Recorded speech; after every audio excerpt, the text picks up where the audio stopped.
All right, let's jump into this deep dive into one of history's biggest, I mean, just absolutely epic clashes, the Punic Wars. That's a good one. Oh, we've got a ton of awesome material on this, and I'm really pumped to dig into it with you. Yeah. It's like, imagine a heavyweight title fight, but in the ancient Mediterranean. Okay. Rome and Carthage are contenders. In this corner, you've got Rome, ambitious newcomer, hungry for land, driven by military glory, right? Yeah. And over here, you have Carthage, Yeah. established maritime force built on trade. They've got a more, calculated approach to warfare, Yeah. And that's one of the most interesting things, right? How much their culture shaped the way they approached conflict. Totally. Rome, almost preemptively aggressive, expanding territory as a way to protect what they have. Yeah. Carthage is more about safeguarding trade routes, more measured in their response to threats. It's easy to forget that both of them were republics, right? Okay, With yeah. their own systems of governance and all that. But Rome, even from their mythical founding, they just seem destined for conflict. Yeah. Their legends are full of it. Conquest, fratricide, come on. Well, you take the story Romulus, right? Their first king kills his brother Remus. Yeah. And their tradition of, we'll say, acquiring wives from neighboring tribes. Right. It kind of hints at a more pragmatic approach to achieving their goals, maybe even ruthless. Yeah, maybe not the most gentlemanly start, Yeah. but hey, different times, right? Different times. Now, Carthage, they descended from the Phoenicians. Yes. Different beast altogether. Master seafarers, merchants, built an empire on trade. The ancient world's deal makers. Yeah. Sailing the Mediterranean, trading luxury goods, unfortunately slaves, all that. Yeah. It made them incredibly wealthy, but it also kind of fostered a more risk-averse culture. Right. Not as quick to jump into wars. Protect those economic interests. Exactly. But, even the best negotiators, they can't avoid conflict forever. Especially when you have this strategically vital island, right? Oh. Smack dab in between them. Sicily. Sicily. Huh? That's our spark that ignited the rivalry, the First Punic War. And it's fascinating. It wasn't some grand territorial dispute that got it all started. It was a band of mercenaries, the Mamertines. Mamertines. I've heard of these guys. Weren't they kind of like the frat party of mercenaries? Yeah, kinda. They conquered the Sicilian city, Messana, kicked out the locals, started their own, raucous celebration. Okay. Until the party got crashed, we say. The Syracusans, they were the original inhabitants. Right. They wanted their city back. Yeah. And facing defeat, the Mamertines made this, a desperate, and let's be honest, incredibly foolish move. What'd they do? They called for help from both Rome and Carthage. Oh, no. So they basically invited the two biggest bullies on the playground to fight over their sandbox. Pretty much. I can't imagine that ended well. Well, Carthage saw an opportunity, right? Expand their influence in Sicily. Yeah. Sent troops quickly. Rome, on the other hand, hesitated a little. Really? Yeah. They just pacified the Italian peninsula. They weren't exactly eager for another war. Right. Especially one overseas. Yeah. But something tells me the Romans weren't known for backing down from a challenge. So what changed their mind? What tipped the scales? Their political system, the way it was designed to prevent any one person from getting too much power, ironically pushed leaders toward military glory. Interesting. A victorious general, he could expect statues, parades, maybe a sweet chariot endorsement deal, who knows? So a healthy dose of ambition, maybe a little keeping up with the Joneses. Oh, absolutely. I can see how that pressure might lead to some impulsive decisions. Yeah, and driven by that thirst for glory, and let's face it, maybe some good old-fashioned Roman aggression. Yeah. They decided to set sail for Sicily. Uh-oh. And with that, the First Punic War exploded onto the scene. And remember how we talked about Rome being this land-based power? Yeah. And Carthage ruled the seas. Mm-hmm. To win this thing, controlling the sea was absolutely vital. 100%. For supplies, troop movements, maintaining control, Yeah. absolutely vital. And that's where things get really interesting. Because Rome's navy, at this point, basically non-existent. What? Masters of land warfare, yes. Ships. Starting from scratch. Wow. But the Romans were nothing if not adaptable. When a Carthaginian ship ran aground on their territory, Wait, are you telling me they reverse engineered a warship? they studied the design and, get this, built an entire fleet in just 2 months. Wow. Talk about ancient world industrial espionage. Right. But ships are one thing, knowing how to use them in battle is another. True. And their first major naval encounter, it was a disaster. Soundly defeated, highlighted their inexperience. Ouch. Not exactly the triumphant debut they were hoping for. Yep. So what do?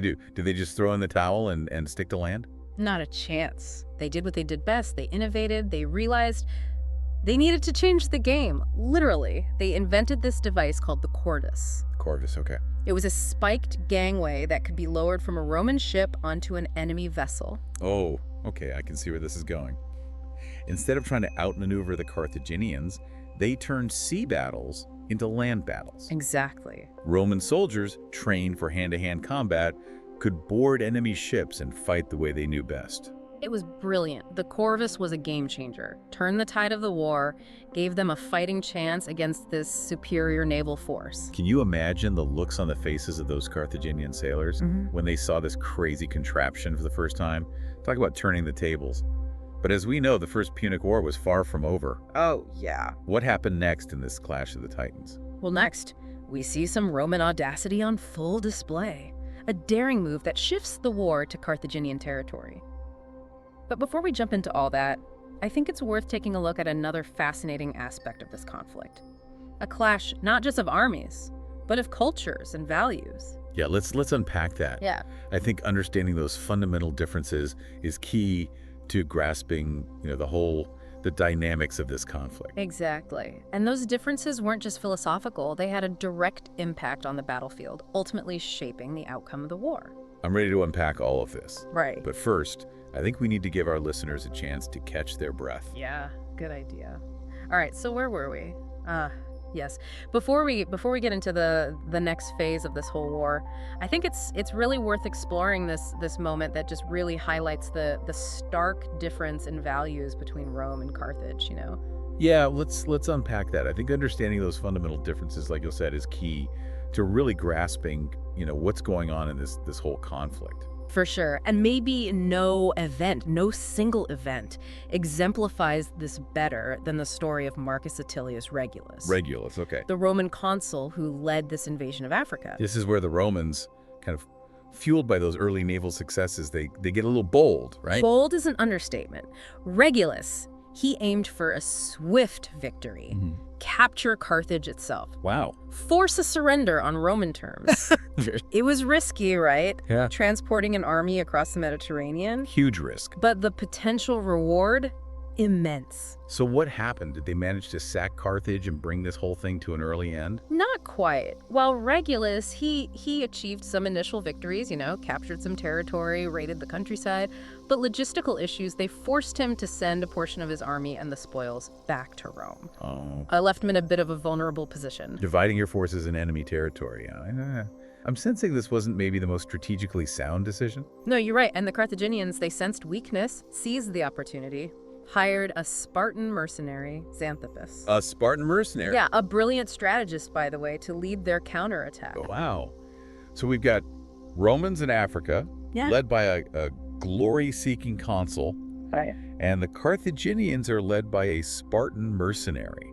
History is full of strange bedfellows, isn't it? Oh, makes things interesting. Yeah.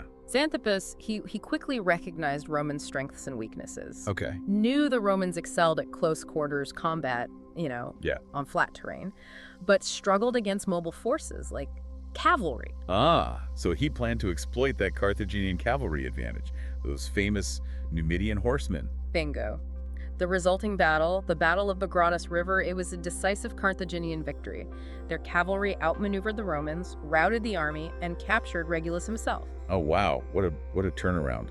From invading Africa to being a prisoner of war, talk about a reversal of fortune. What became of Regulus? The Carthaginians, they were hoping for peace, so they offered him a deal. They'd release him if he convinced the Roman Senate to accept their terms. But Regulus, he did something extraordinary. He urged the Senate to reject the offer. What? Argued that Rome should never negotiate from a position of weakness. He chose to return to captivity, knowing he faced a pretty grim fate. It's hard to fathom that level of devotion, unwavering devotion to your principles. It's a perfect example of the Roman concept of virtus, Virtus. a blend of courage, honor, duty to the state. Right. To Regulus, upholding this ideal, even at the cost of his own life, it was paramount. Yeah, it's a stark contrast to the Carthaginian approach, Imagine a Carthaginian general choosing death over returning home to wealth and family. Hard to picture, isn't it? Yeah. And this fundamental clash of values, it's a recurring theme in the Punic Wars. Right. But even after this setback, the Romans, they weren't about to back down. They lost an entire army in Africa. That must have been a crushing blow. How did they even recover from that? They doubled down on their naval efforts. They understood that controlling the seas was crucial. Despite the early losses, they'd proven to be quick learners in naval warfare. Remember, the Corvus was proving pretty effective. Right. Turning sea battles into something the Roman legions could really dominate. Did they maintain that advantage? Initially, yes. But then nature intervened. A series of catastrophic storms, they decimated the Roman fleet, sank hundreds of ships, drowned thousands of men. These were losses that would have crippled most nations, That's heartbreaking. Imagine the collective gasp in Rome as news of these disasters arrived. How could they possibly bounce back from such devastation? It's a testament to their sheer will. They refused to give up. They rebuilt their fleet Wow. time and again, drawing on manpower, resources, even appealing to wealthy citizens for donations.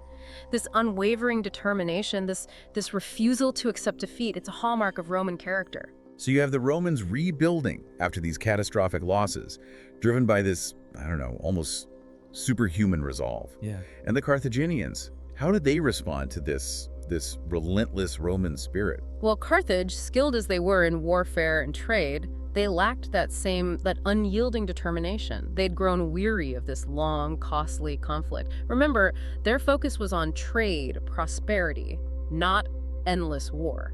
It seems like the Romans were fighting for survival while Carthage was fighting because they got dragged into it. It's like they have a psychological impact, right? Oh, absolutely. And that difference in motivation, it became increasingly evident as the war dragged on. The final major clash of the First Punic War, the Battle of the Agates Islands, it perfectly illustrates this point. Okay, set the scenes for us. What led to this decisive encounter? Carthage, sensing the war slipping away, they'd recalled a significant portion of their navy, hoping to secure a negotiated peace. Refocused on their trade networks, figuring, the Romans would be content with their gains in Sicily. But never underestimate a Roman's desire to finish what they started, right? Exactly. The Romans, sensing an opportunity, quickly assembled a new fleet. In a surprise attack, they caught the remaining Carthaginian ships completely off guard. So after 23 years of grueling war, this was the final showdown. The Roman fleet, though smaller, was comprised of fresh ships, determined crews. The Carthaginian ships, older, undermanned, they'd lost a lot of experienced sailors. Right. It was a decisive Roman victory. A crushing defeat for Carthage, lost their grip on Sicily, saddled with massive debt, had to acknowledge Rome as the dominant power in the Western Mediterranean. Tough break. They paid a heavy price. But it's important to remember that wars leave scars on both sides. Yeah. For Rome, it was the realization that naval power was crucial for their ambitions. For Carthage, it was a bitter defeat, one that sowed the seeds of resentment and a thirst for revenge. And that brings us to the Second Punic War, where those seeds of resentment blossom into a full-blown conflict led by one of history's most, just brilliant military minds, Hannibal Barca. Hannibal, a product of his father's hatred for Rome, takes this conflict to a whole new level. His name is synonymous with daring tactics, Yeah. audacious maneuvers. But before we delve into those legendary campaigns, I think we need to take a moment to process all that we've learned so far. It is incredible how this seemingly minor squabble over a Sicilian city escalated into this decades-long struggle for dominance, Yeah. And it's a reminder that history is often shaped not just by grand strategies, but by the personalities and the values of those who wield power. When we return, we'll dive into the Second Punic War, explore how Hannibal's brilliance challenged the very foundation of the Roman Republic. Stay with us. Okay, we're back, and we're diving headfirst into the Second Punic War. Now, the First Punic War, that was a clash of ambition, But this time it gets personal, fueled by a thirst for vengeance, especially on that Carthaginian side.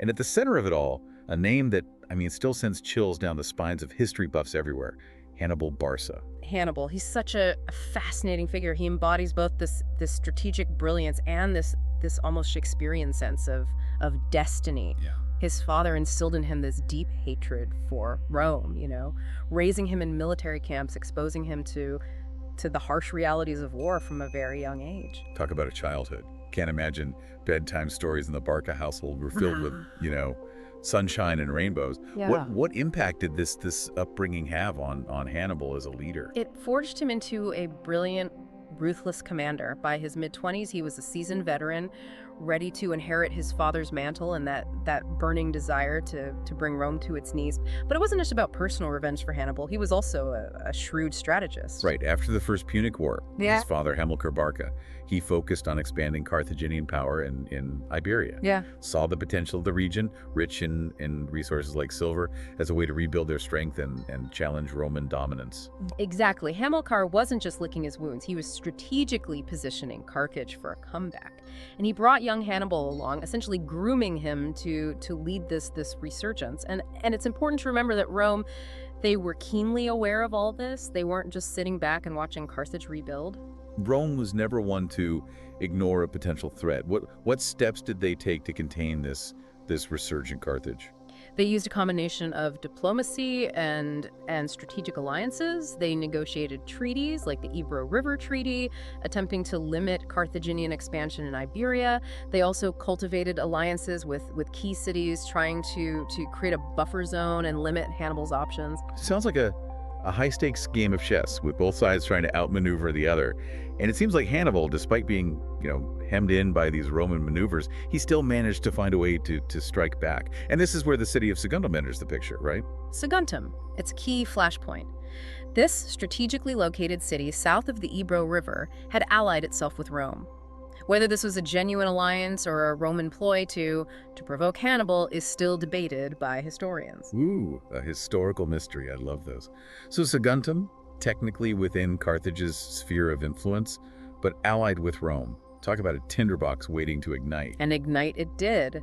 Hannibal, seeing Saguntum as both a threat and an opportunity, laid siege to the city, ignoring Roman warnings. It was a calculated gamble. He knew it would almost certainly mean war with Rome. He was essentially calling their bluff, daring them to intervene. Right. What was Rome's reaction? They demanded that Carthage hand over Hannibal and end the siege. Carthage, perhaps realizing war was unavoidable, refused. The stage was set for the Second Punic War. And here's where Hannibal unveils his masterstroke. While Rome was preparing for another naval conflict, expecting a repeat of the First Punic War, Hannibal had something far more audacious in mind. Instead of meeting Rome head-on in a naval battle where they had the advantage, Hannibal decided to strike at the heart of the Roman Republic. His plan: to march his army, complete with war elephants, over the Alps and invade Italy from the north. The Alps. Those towering, treacherous mountains. It sounds insane. What possessed him to even consider such a risky maneuver?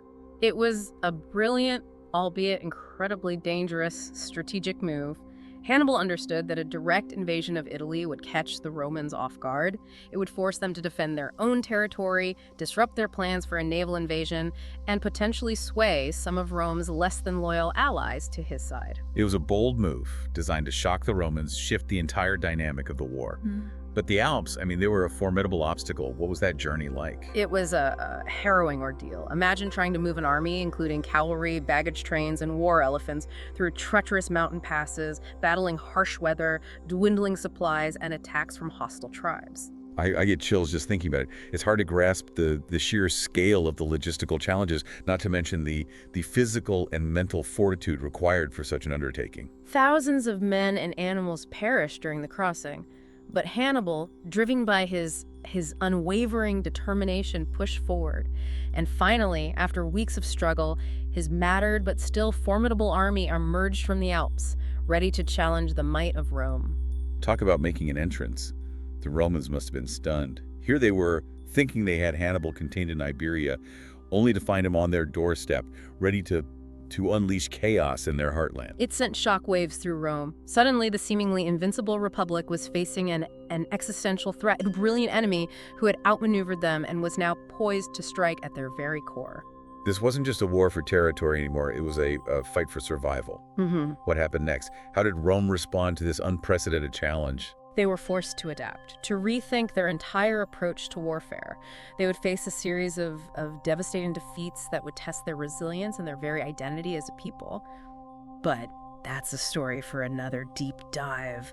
another exploration of this epic clash that shaped the destiny of Western civilization. We've covered a lot of ground today, from those early skirmishes in Sicily to that dramatic crossing of the Alps. It's amazing how a rivalry that started with a group of unruly mercenaries escalated into a struggle for dominance that would change the course of history. What strikes me is how these wars were about so much more than just land or resources. They were a clash of cultures, of values, Yeah. of two fundamentally different ways of viewing the world. And while Rome may have ultimately emerged victorious, the legacy of Carthage, and especially the legend of Hannibal, continues to fascinate us. His strategic brilliance, his daring gambles, and his unwavering pursuit of his goals, even against overwhelming odds, continue to inspire and intrigue us centuries later.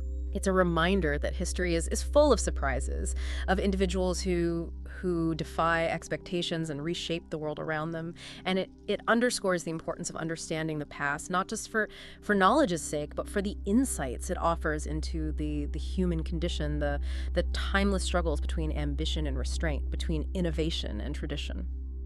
Beautifully put. And on that note, we'll leave you with this final thought. The Punic Wars demonstrate that even the mightiest empires, they're vulnerable. Adaptability, resilience, and a willingness to challenge conventional thinking can be as powerful as any army.